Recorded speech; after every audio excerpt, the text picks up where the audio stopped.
રાધા રાધા આપ સૌનું સ્વાગત છે આજની આ ખાસ ચર્ચામાં. રાધા રાધા.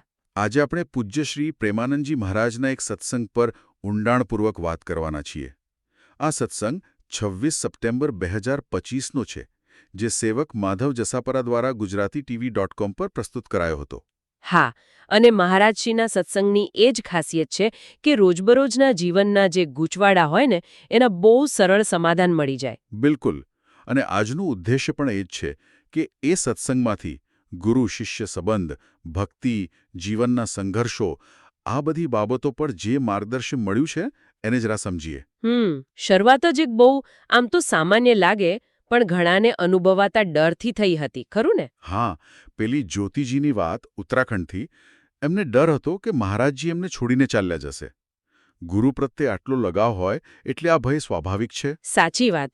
પણ મહારાજજીનો જવાબ જુઓ, કેટલો વાસ્તવિક. એમણે તરત જ કહ્યું કે ભાઈ, આ જગત તો મૃત્યુલોક છે. અહીં શરીર કાયમ નથી રહેવાનું, કોઈનું પણ નહીં. ભગવાનના અવતારોએ પણ એમની લીલા સંકેલી છે. એટલે શરીરનું મહત્વ નથી, મહત્વ છે એમના વચનોનું, એમના ઉપદેશનું. એટલે એમના કહ્યા પ્રમાણે ચાલવું એ મુખ્ય છે. બરાબર. અને એ તો હવે ટેપમાં, મોબાઈલમાં બધે સચવાયેલા છે. શરીર ચાલ્યું જાય એનું ભય રાખવા કરતાં એમના વચનો જીવનમાંથી ન જાય એની ચિંતા કરવી જોઈએ. મૃત્યુ તો અનિવાર્ય છે, એ સ્વીકારવું જ રહ્યું. શરીર કરતાં વચનો સાથે જોડાવું. એકદમ. શાશ્વત તો જ્ઞાન જ છે, શરીર નહીં. અને આ જ વાત એટલે કે વચન પર શ્રદ્ધા આપણને બીજા પ્રશ્ન પર લઈ જાય છે. રજતજીનો પ્રશ્ન હતો સહારનપુરથી. એમણે યુટ્યુબ પર મહારાજજીનો મંત્ર સાંભળ્યો, કૃષ્ણાય વાસુદેવાય, અને જપવાનું શરૂ કર્યું.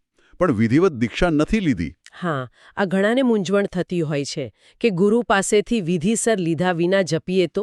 હા, તો શું એ ભૂલ ગણાય? પણ મહારાજજીએ કેવું સરસ સ્પષ્ટીકરણ આપ્યું. એમણે પૂછ્યું, ગુરુના વચનને માનવું એ શું ગુરુને માનવા બરાબર નથી? અચ્છા. એમણે કબીરદાસજીનું ઉદાહરણ પણ આપ્યું. રામાનંદાચાર્યજીના મુખેથી અનાયાસે રામ રામ નીકળ્યું ને એ જ એમના માટે ગુરુમંત્ર બની ગયો. હા, સાંભળ્યું છે એ તો. તો મુખ્ય વાત છે ભાવ, શ્રદ્ધા. જો કોઈ મહારાજજીના કહેવાથી પૂરા ભાવથી રાધા રાધા જપે છે તો એ ગુરુ પાસેથી મળેલા મંત્ર જેવો જ શક્તિશાળી છે. એટલે વિધિવત દીક્ષા કરતાં પણ ભાવ વધારે મહત્વનો છે. બિલકુલ. દીક્ષા લીધી હોય પણ ગુરુની વાત જ ન માનો, શ્રદ્ધા જ ન હોય તો એ દીક્ષા શા કામની? એ તો ઉલટો અપરાધ કહેવાય. બરાબર. એટલે સાચી દીક્ષા એ ગુરુના વચનમાં શ્રદ્ધા રાખવી અને એનું પાલન કરવું એ છે. બાહ્ય વિધિ કરતાં આંતરિક સ્વીકૃતિ મુખ્ય છે. આંતરિક સ્થિતિ જ બધું નક્કી કરે છે. અને આ આંતરિક સ્થિતિની વાત આવે એટલે પછી સંસાર સાથેના વ્યવહારનો પ્રશ્ન પણ આવે. હા, પેલો ડોક્ટર જયદીપ કુમારજીનો પ્રશ્ન એ આનું સરસ ઉદાહરણ છે. હા, કે તેઓ પરિવાર સાથે રાધા નામનો જાપ કરે છે, પણ અમુક સગા સંબંધીઓ તરફથી આદરને બદલે ધૃણા કે અનાદર મળે છે. એટલે દિલ દુભાય. પૂછ્યું કે શાંતિ કેમ રાખવી? અને મહારાજજીએ બહુ સ્પષ્ટ કહ્યું, દુનિયાનો પ્રેમ કેવો હોય છે? સ્વાર્થ અને અપેક્ષાવાળો, મોટા ભાગે. ખરું. સાચો નિસ્વાર્થ પ્રેમ તો ભગવાન જ આપે. સમાજ તો ઘણીવાર સાચા રસ્તે ચાલનારાની મજાક ઉડાવે. એમણે કહ્યું. તો આવા સમયે શું કરવું? એમની સલાહ હતી કે ઉપહાસ સહન કરો અને મનને શાંત રાખવા ભગવાનનું નામ લો, એમનું સ્મરણ કરો. પણ એક સવાલ મનમાં આવે, જે લોકો આવું ખરાબ વર્તન કરે છે, બીજાને દુઃખી કરે છે, એ લોકો પોતે અંદરથી સુખી હશે ખરા? ના, બિલકુલ નહીં. મહારાજજીએ સ્પષ્ટ કહ્યું, એ બહારથી ભલે ગમે તેવો દેખાવ કરે, અંદરથી તો અશાંતિ અને ડર જ હોય. એમણે પેલું ગેંગના માણસનું ઉદાહરણ આપ્યું હતું ને, કે ડરના માર્યા રાતે ઊંઘી પણ નહોતો શકતો. હા. પાપી માણસ ક્યારે સાચી શાંતિ મેળવી જ ન શકે. એ તો બસ માયાના જોરે કે બીજો રસ્તો ન દેખાતો હોવાથી ખોટા કામ કરતો રહે, પણ અંત સારો ન જ હોય. આ જ વાત અનન્યા સિંહજીના પ્રશ્ન સાથે પણ જોડાય છે કે ઈમાનદારીથી ચાલીએ તો પણ જીવનમાં કષ્ટ કેમ આવે છે? સારા કર્મોનું ફળ કેમ નથી દેખાતું? અહીં મહારાજજીએ પ્રારબ્ધનો સિદ્ધાંત સમજાવ્યો કે ધર્મના માર્ગે ચાલવા છતાં દુઃખ આવે તો એ આ જન્મના કર્મનું નહીં, પણ ગયા જન્મના કોઈ ખરાબ કર્મનું ફળ છે, જે ભોગવવાનું બાકી છે. અચ્છા, એટલે એ પૂર્વજન્મનું ખાતું જ ચૂકતે થાય છે એમ? હા, એમ સમજો. અને એ જ રીતે કોઈ પાપી માણસ સુખ ભોગવતો દેખાય તો એ એના પૂર્વના કોઈ પુણ્યનું ફળ હોઈ શકે. પાંડવો અને દુર્યોધન જેવું. બરાબર. પણ અંતે શું થાય? પાપીનું પુણ્ય ખલાસ થાય એટલે એનો નાશ નક્કી અને ધર્મનો જ વિજય થાય. એટલે ધર્મનો માર્ગ છોડવો નહીં. જરાય નહીં. કષ્ટ આવે તો પૂર્વ કર્મોનું ફળ સમજીને સહન કરવું અને ભગવાનનું ભજન કરવું એ શક્તિ આપશે. અને એમણે પેલું બ્રહ્માસ્ત્રવાળું ઉદાહરણ આપ્યું હતું ને કે ભજનના બળનો ઉપયોગ આવા નાના દુઃખ મટાડવા માટે નહીં પણ ભગવાનને પામવા માટે કરવો. બહુ જ મહત્વની વાત. એટલે કે વર્તમાનની ભક્તિનું ફળ તાત્કાલિક સુખ સગવડ રૂપે ન દેખાય તો નિરાશ ન થવું. એનું પરિણામ તો ઘણું મોટું છે. હા, આધ્યાત્મિક ઉન્નતિ અને ભવિષ્યનું કલ્યાણ. અને બીજું કે દુનિયાના લોકો ખરાબ વર્તન કરે તો શાંતિ રાખવી, ક્ષમા કરવી. બરાબર. એમણે કહ્યું ને, ઉમા ક્ષમા શ્રાપહુ તે ભારી. ક્ષમામાં શ્રાપ કરતાંય વધુ તાકાત છે. સત્સંગે તો હસીને વાત ટાળી દેવી.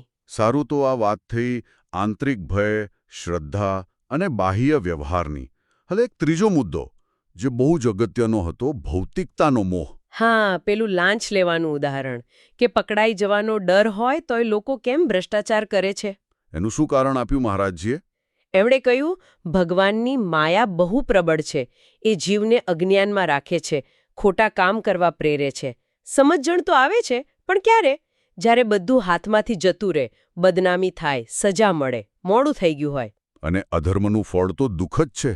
હા, આ જન્મમાં પણ અશાંતિ, ક્લેશ અને પરલોકમાં તો નરક અને ખરાબ યોનિઓ મળે. અધર્મનું ધન ક્યારેય સુખ ન આપે.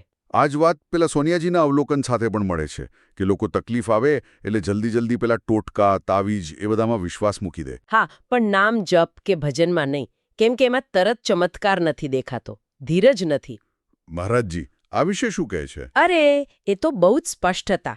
એમણે કહ્યું, આ બધા ટોટકા સાવ ફાલતુ વાતો છે, સમય બગાડવા જેવું છે, એનાથી કશું વળે નહીં. કશું જ નહીં. ના, ભગવાનનું નામ જ સર્વશક્તિમાન છે, બધા મંગલ કરનારું છે.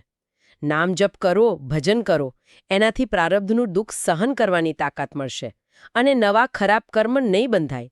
એમણે તો ભાર દઈને કહ્યું કે ટોટકા કામ નથી કરતા અને જો કોઈને લાગે કે ફાયદો થયો તો એ એના પોતાના કોઈ પુણ્યના ઉદયને લીધે હોય, ટોટકાને લીધે નહીં. એટલે ટૂંકમાં શોર્ટકટ નથી. બિલકુલ.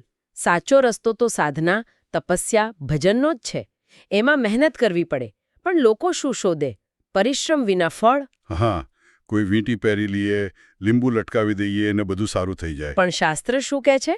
નિજકૃત કર્મ ભોગ સુનાતા. પોતાના કરેલા કર્મો તો ભોગવવા જ પડે, ટોટકા ન બચાવે. તો પછી ઉપાય શું? ઉપાય એક જ, ભગવાનનું નામ. એ જ શક્તિ આપશે, એ જ ભવિષ્ય સુધારશે. મહારાજજીએ એમની પોતાની બીમારીનું ઉદાહરણ આપ્યું. કહ્યું કે આ પણ પ્રારબ્ધ છે, ભરોસો ભગવાન પર છે, ઉપાયો પર નહીં. સાચી શાંતિ તો ભગવાનના ચિંતનમાં જ છે. એકદમ. તો આ ત્રીજો બોધપાઠ એ મળ્યો કે શોર્ટકટ શોધવાને બદલે શ્રદ્ધાથી ભગવાનના નામનો આશરો લેવો અને ધર્મનું પાલન કરવું, માયાના ભ્રમથી બચવું. બરાબર. હવે જ્યારે આ માર્ગ પર ચાલીએ એટલે ભગવાન સાથેનો સંબંધ ગાઢ બને અને એ આપણને ચોથા વિષય પર લઈ જાય છે, ભક્તિ, સમર્પણ, ગુરુકૃપા. હા, એમાં પણ સરસ પ્રશ્નો હતા. પેલો પ્રશાંત કપૂરજીનો પ્રશ્ન, ગુરુદેવના લાડલા કેવી રીતે બનવો? હા, પ્રયત્ન કરવો પડે કે ખાલી કૃપાથી જ કામ ચાલે? મહારાજજીએ કહ્યું, બંને જોઈએ. શિષ્યનો પુરુષાર્થ, એનું સમર્પણ અને ગુરુની કૃપા. લાડલા બનવા માટે તો તન, મન, ધન, પ્રાણ બધું જ ગુરુને સોંપી દેવું પડે. પેલી સમર્થ રામદાસજીવાળી કથા કહી હતી ને એમણે? હા, શિષ્યની પરીક્ષા લીધી. પેલા ફોલ્લાનું પરું પીવાનું કહ્યું, જે ખરેખર તો કેરીનો રસ હતો, પણ શિષ્ય તો પોતાના જીવની પરવા કર્યા વિના તૈયાર થઈ ગયો. આવું સંપૂર્ણ સમર્પણ. બસ આવું સમર્પણ હોય એ જ ગુરુનો લાડલો બને. આ તો બહુ ઊંચી કક્ષાની વાત થઈ.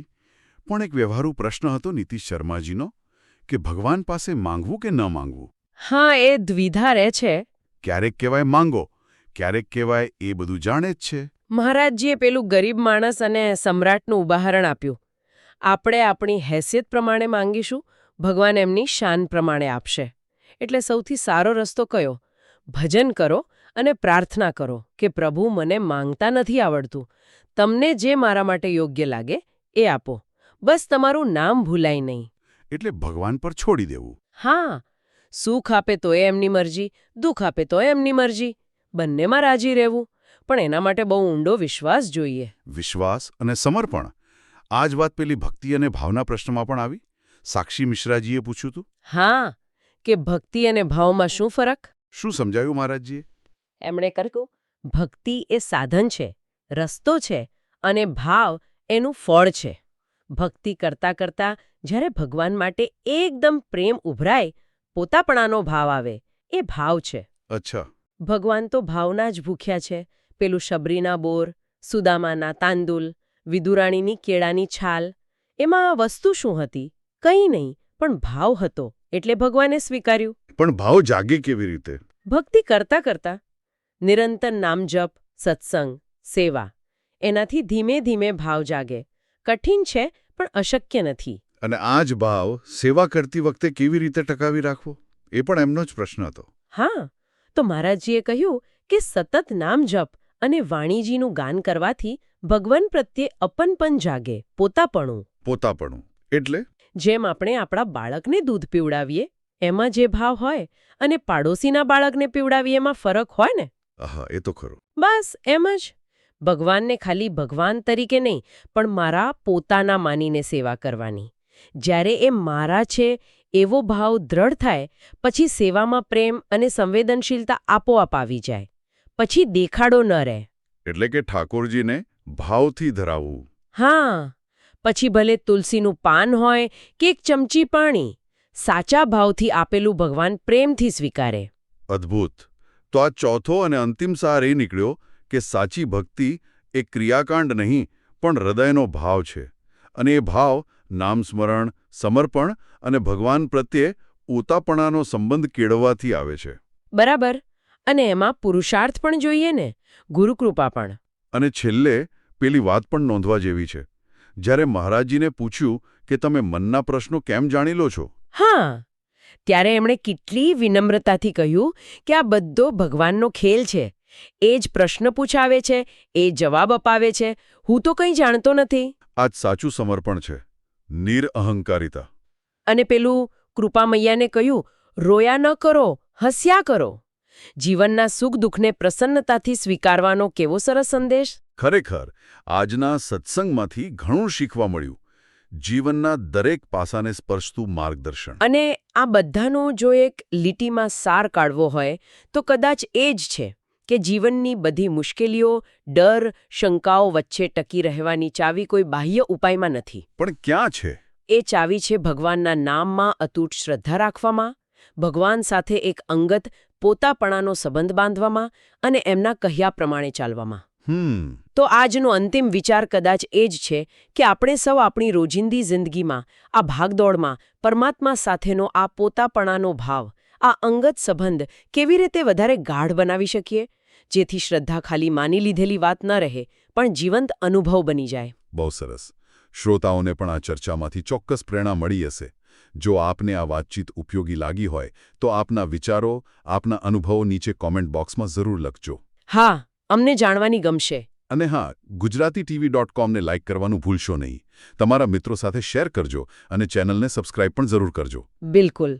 ફરી મળીશું આવી જ કોઈ ઊંડાણપૂર્વકની ચર્ચા સાથે. ત્યાં સુધી સૌને અમારા રાધા રાધા. રાધા રાધા. રાધા રાધા. રાધા રાધા.